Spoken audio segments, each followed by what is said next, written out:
Okay, so I kind of talked about this a little bit, and the one I just did, but this goes a little bit more into Homo sapiens and the evolution of what we have today. And I need to go back actually, um, and listen to the the story of the Epic of Gilgamesh again, because of a connection that I made here, from what I recall, is that potentially Gilgamesh is actually like women, and what is his name? Enkidu and Endu, or I don't know. I have to go back and listen to it. Anyway, his best bud, his best pal, right? His lover, of sorts, is actually like men, right? So they are the Neanderthals, and I want to get into it more, right? And so I need to go back, and I'm gonna do another talk on that and go into it in depth. But my basic thinking right now, my current opinion on it is that Gilgamesh, right, basically conquers everything with their intelligence, right? Their might, their intelligence. They're able to conquer everything. They see themselves as superior to nature, superior to the gods, and then they are met with what I'm going to call the Neanderthals. The Neanderthals go like they come into contact with them, and the Neanderthals go from being these beasts of the wild into equals with, right, a match for Gilgamesh, who has no match, no equal. And over time, right, the Neanderthal man, this ideal man, dies, right? He has to die. Why does he have to die? Because the gods say so. But really what happens is that over time, what made him so powerful is lost because of the introduction of technology. So I want to go into that more and give a more in-depth talk on that. But I think that the Epic of Gilgamesh is women rising to power, finding love, losing love, realizing that they don't know what else is out there for them. It's the path to wisdom. What I'm trying to say is it's the path to wisdom for women. It's the story, the lineage of their people, becoming intelligent, becoming wise, becoming powerful, finding love, losing love, and then having to deal with the aftermath, having to deal with what is the purpose of life if there is no equal to us, right? Because all the other men are stupid. What do we do when all the men are dumb, right? And eventually they realize, well, the best thing we can do is make the life good for everyone else, right? Because at the end of the epic, right, he's like, well, I'm going to make the greatest cities or something like that, and the greatest walls and stuff like that. Like I said, I have to go back and do more in depth on it, but I think that it is the story of women becoming wise and realizing that we will die one day, but our lineage can live on in the civilizations we build. And so they did their best to build great civilizations for everyone. However, unfortunately, they did in fact die, and the civilizations they built were torn down because people because of just the way of intelligence without wisdom functions, right? And so I'm going into this way too much right now, but I'm just getting my thoughts out. Just as Gilgamesh thought that they could conquer everything, even the gods, the humans that are born of the civilizations that Gilgamesh creates think they can overpower everyone, even the gods, right? So it's this repetition of folly, because you only learn through experience. Not, I don't say only, but you typically learn through experience. And so as disappointing, I guess to say, as it is, to see this play out again when you feel like, well, we should have learned this already. Everyone's got to kind of learn it for themselves. And so that's why things typically go through cycles. And that's why even if somehow we could manage to find perfect peace, right? I don't know if we could actually have perfect peace, because after so many years, we forget why we do the things we do, why things are the way they are, right? However, I don't think that means we shouldn't try and get it, right? It doesn't mean that we shouldn't try and attain it, because if we can have world peace for even just a day, I think it's worth it. And so that's what I'm doing, or at least what I'm trying to do. Going into it, we have, so Homo sapiens evolve, right? So Homo sapiens eventually evolve, their culture forms, and so, I just went over the whole thing of the evolution of the women culture and stuff, so I'm not going to go into it as much in this video, so you have to watch that other video. And the women become the leaders eventually, right? And then all the gods naturally become female gods as such. They dominate through intelligence and then marry into other tribes and take them over. So this is still in Africa, where they, in Africa they evolve, right? And then what they do is after the women become wise and become into power, then they start branching out. This wouldn't have happened in every tribe simultaneously. However, once it happened in one tribe, the women would have wanted to spread their influence to the other tribes. And so they would have intermarried, right? They would have sent their wise women to intermarry with the males of these other tribes. And when the male died off, right, the woman, most likely behind the scenes, did some puppeteering, right, and organized it so that women started to become the dominant members of the society. And so this spread throughout Africa, right? They intermarried into all of these tribes, and that's how that's how Homo sapiens basically kind of just all of a sudden started popping up all over Africa, is potentially for this reason. Potentially. All right. I'm no expert on this, right? And then they move out into like the Levant and up in north and into the Mediterranean region and all of that that's there.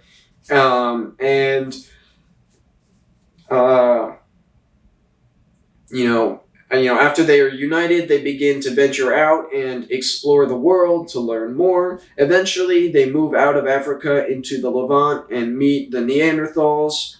The intelligent women of these societies, like these intelligent women leaders, marry the tribal leaders of the Neanderthals, and they see these Neanderthal men as strong, and only the wise and strong grow old. So the Neanderthal men are seen as these wise, strong men that the women find as equals. They see themselves as superior to all other men, but these men they see themselves as equals to, right? Because these are wise men of the tribal leaders that are typically strong and wise if they've lived as long as they have, and therefore they find an equal in them. They create societies, they create structures. And so one thing that I want to tie in here that I haven't written down anywhere, but I saw like an Egyptian goddess depicted with leopard, with like a leopard dress, right? And at Göbekli Tepe, I want to say it's Göbekli Tepe, which is not in Africa, which is not near Egypt. It's one of the oldest sites we have discovered, right? It's like 10,000 years old or something like that, they say. Then at this place, they have leopard print, like the priests or the priestesses potentially are represented in leopard print, like leopard print dress. And I don't think that that's a coincidence. I think that this is a tie to show that whatever religion developed in Africa got carried into the north by these people, and they developed the people went from being tribal people to civilized cultures because of the intelligence of these women or whatever that came up, right? And, interbred with them, like intermarried into their societies and created these structures. And they said, hey, what you're doing is great, but we know how to do it better, right? And that's why civilization and agriculture kind of started popping up in places, right? Potentially agriculture came a little bit later. I don't know if it came right away, but this kind of introduction of technology and the idea of staying in one place or creating like actual structures and things like that, that most likely was introduced from in Africa into the north. And so women find an equal of sorts, and the male great hunter emerges, right? So we have, I believe it's Odin, right? Not Odin, sorry. Dang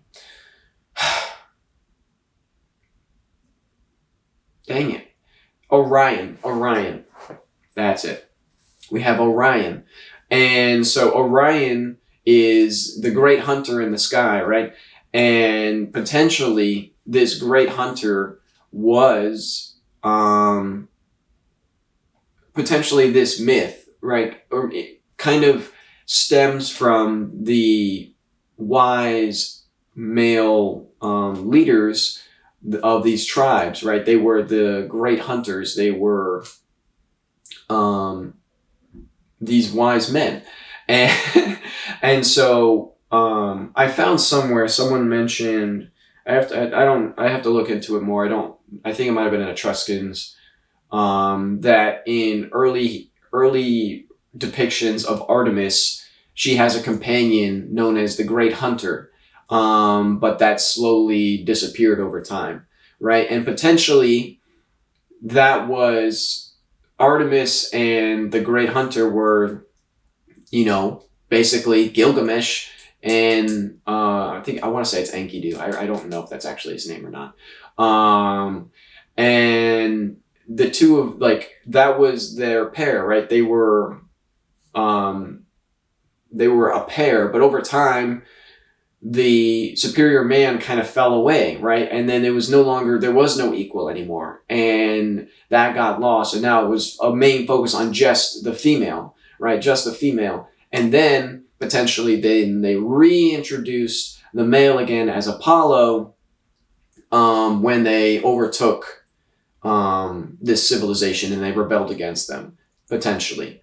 And so there's a preference for Neanderthal men over their own, and Neanderthal women chose Neanderthals too, right? So everyone chose Neanderthals over the Homo sapiens, or at least predominantly chose Neanderthals over the Homo sapiens. That's what we find in the genetic code. Whether or not it was a willing choice or it was a more forceful choice is undetermined. But there is some evidence pointing towards a preference of some sorts.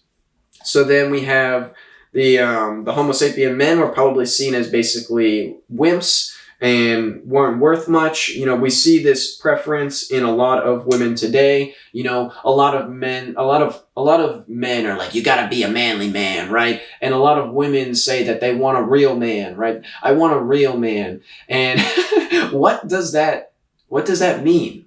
Right? What does that mean? Like, define what a real man is. And you ask probably 10 different people what a real man is, they'll give you 10 different answers, because the concept of a real man is just someone that provides and is strong and is, brave and all these things, right?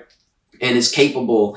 And there's two classes. There's the thing is a lot of women today want a man that is somewhat in touch with their feminine side, but not too feminine, because if they're too feminine, then that's a turnoff, right? But they want them to be masculine, but not too masculine, right? Because if they're too masculine, then that's a turnoff, right? And that's why I said, again, we come to this balance, right? You need to have a little bit of both, and that is the ideal place to be, right? So If you got a little bit of both, you're just right, right? And we see that this preference, but a lot of women today prefer a manly man over a wimpy guy, right? And so this tendency still lives today. And so I'm gonna have to pause it. My camera's gonna die.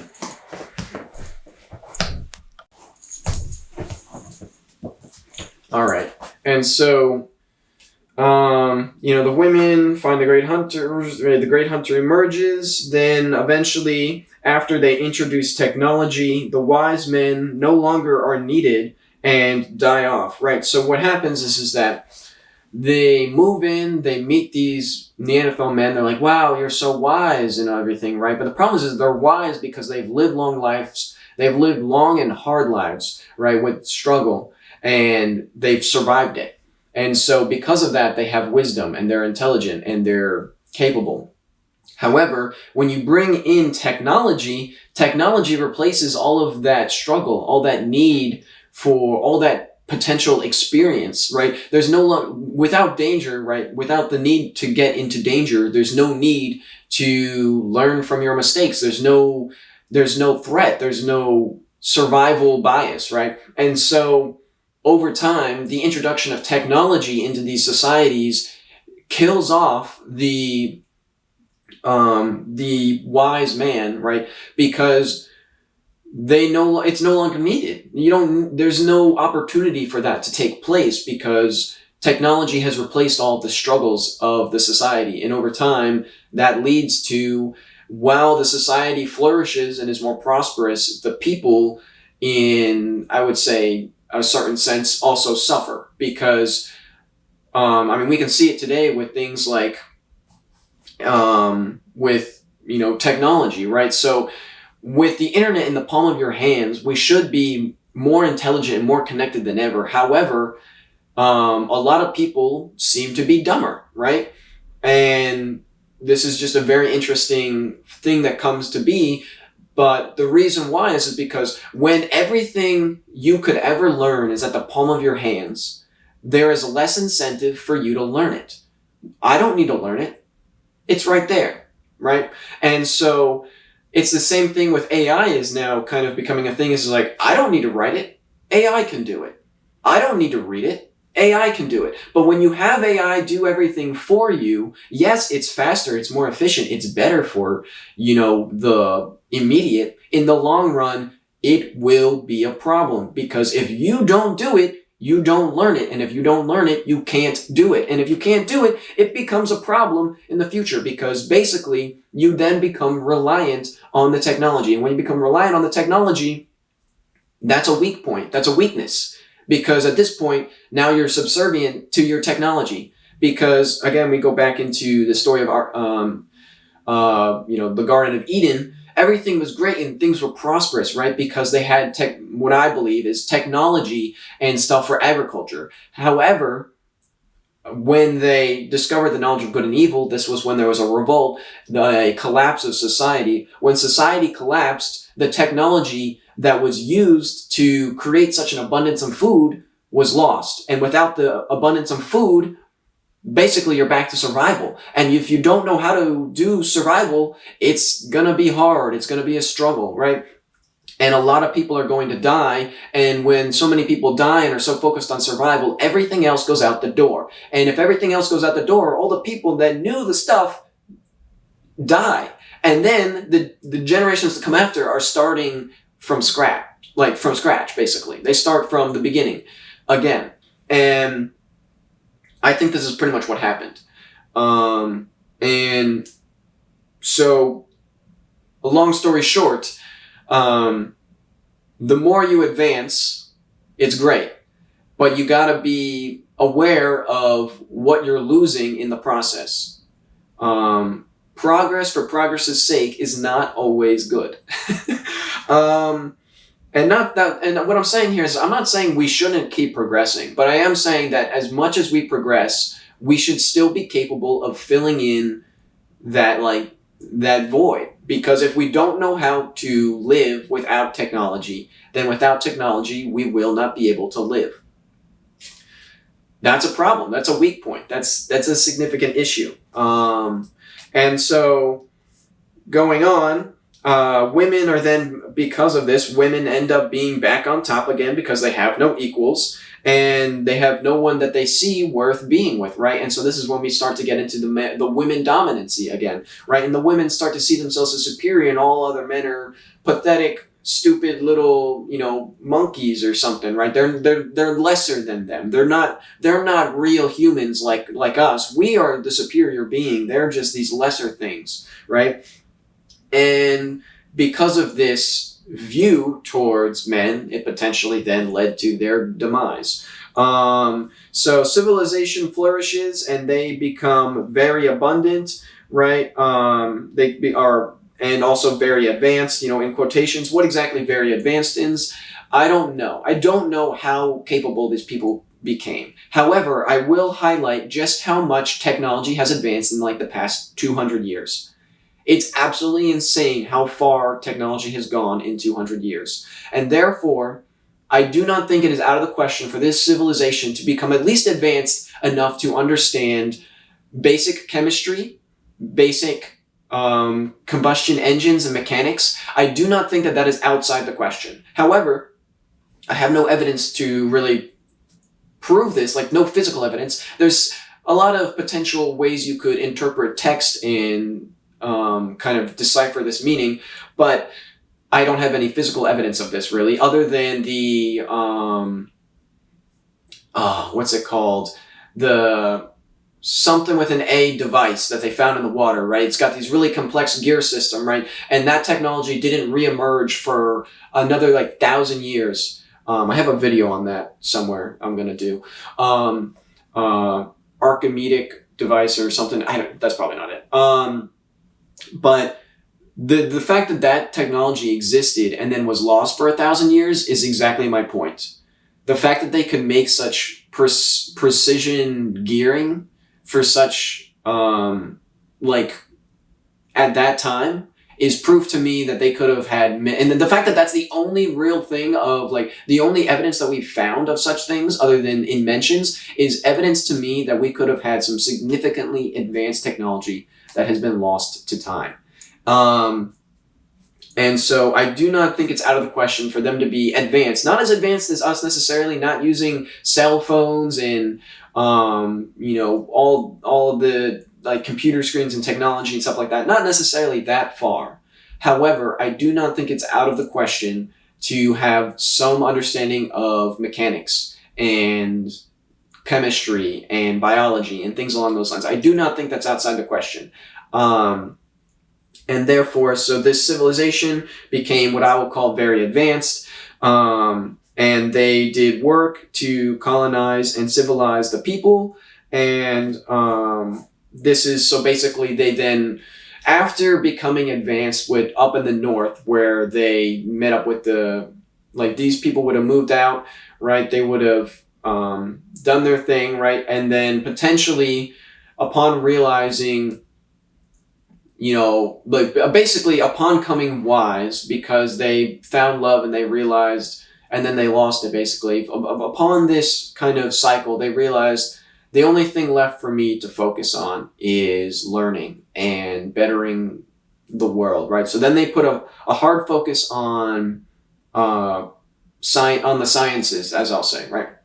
Hard focus on the sciences, became a very advanced and wise civilization, and then they went out and tried to disseminate this knowledge to all of the other cultures that were potentially still in what I will call a regressed state of being, right? And so they were like, here's like, they went to the Etruscans, right? We have the Gregoria or whatever her name was. She comes and disseminates this knowledge. She gives them this book that says, this is how you do things, right? And I think that they did this all over the place. Like they went back to Egypt, and even though Egypt was the birthplace of, this culture, this idea, it didn't advance as much because I don't know. There's a lot of factors at play, right? It takes a certain type of society with a certain type of mindset to develop technology to what it is. Because if you think about how long it took for us, like, if you think about the Dark Ages, right, in like medieval times, like all that stuff, it when you have something like religion basically killing anyone who goes against the religion, you get a very non-progressive society, right? It wasn't until the Enlightenment or whatever where people started to, freely create again, right? And like freely, learn and disseminate this knowledge out to people. For a while, it was most likely repressed and people were attacked for doing these things. And therefore, in other societies, it could have been the case as well. I don't think that, like the whole idea of like germs or whatever, right, was like seen as such a silly thing, right? And so someone that says something that goes against the beliefs of the religion, you're dead. Why? Because that's just how society has been structured. If you don't believe in God, then you're going to cause our death, so we got to kill you, right? That's just how societies work. So if you have a society that collectively doesn't believe in that, they become advanced, and then they can go and advance other civilizations. But a majority of civilizations don't advance necessarily on their own without that mindset. And without someone coming and changing that mindset, it tends to proliferate for some time. And so they go out and civilize these. They make colonies and civilize the people, right? The uncivilized become learned but not wise, and so they rebel against them. So after civilizing the people, they become intelligent. However, intelligence is not wisdom. They say, we're intelligent enough, we're going to overpower you, right? So they overpower them. What happens? Oh, okay, well, they retreat away, and basically what I think happened is that eventually, like, they decided, what they realized is that God kept saying, like in the Bible, like God goes like, oh, they're being terrible and wicked, we got to kill them, right? And we got to start anew, right? And eventually they realized that that's not working, right? They realized every time we start a civilization, it usually goes to crap. Like, they can't become wise. Why won't they become wise like us, right? Meanwhile, God, the wise civilization here, went through that. They went through that crap, right? That's why they're wise. So they keep stopping them halfway through the process. And eventually they realize, oh, that's what's wrong here. We keep hindering their growth by, cutting it back, right? So every year, you have a tree sprouting up, but every year you cut it back. Obviously, it's never going to grow up. You're like, oh, it's still so tiny, right? And you chop it, right? And you go, oh, grow bigger next time, right? It can't grow bigger next time because you keep cutting it at the roots, right? You got to let it grow and spring up and continue to grow. Like, it's going to be small for a time. It needs time to get big. And so, right. Basically, what I think they just eventually decided to do, because I was wondering about this, like, how does such a wise and advanced civilization disappear? And the conclusion I came to is either they weren't that wise, right, and they succumbed to their own folly, or they were wise enough to realize that it was outside their power to change them, and that the people needed to change themselves. And so we have in the Bible and stuff, right? Basically, God said, and it was good, and he rested, right? And then that's it. And then God rests. I'm pretty confident that basically everything else that happens after that is not God, right? Or at least a majority of it is not God. And so they retreat away and let them do as they will, decide to rest and observe, right? Why? Because, as I said, you can bring a horse to water, but you can't make it drink, right? So just because you gave them all of the tools to become wise doesn't mean that they automatically will. They have to become wise of their own accord. And so the return of God and heaven on earth, right? So they are like, basically they were like, we're going to let them do their thing. We'll see what happens. And if they become wise, then we will come back and live amongst them, right? God will return and live amongst men on earth. Why? Because if you're wise, we're wise, we'll all get along. Things will be good and things will be heaven on earth. It'll be peace. But if that doesn't happen, then we will not return, right? Because we don't want to live amongst you idiots.